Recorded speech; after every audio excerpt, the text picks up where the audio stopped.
Hey guys, welcome back to this channel. In this video I'll be showing you guys how you can add how you can kind of create the night vision effect.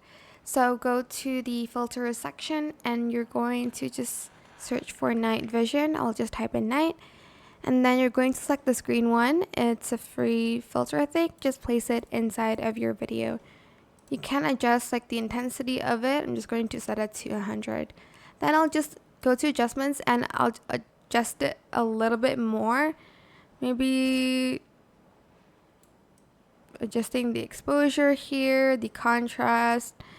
It's totally up to you, like how you want to adjust it. I'm also going to add vignette to it, and I'll also add in like particles because like a night vision camera isn't super like HD.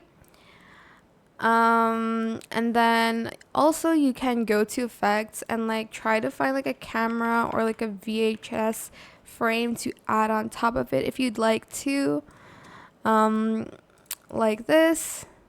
Oh, maybe not.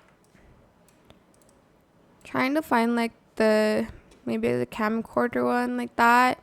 It's totally up to you what you want to add, but that is it for this video. I hope it was helpful for you guys.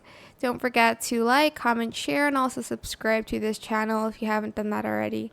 If you have any more questions about this video, just leave it in the comment section down below. I'll try my best to answer them all for you guys. And if you found this video helpful, please click the thanks button as well. That is it. Thank you so much for watching. Bye.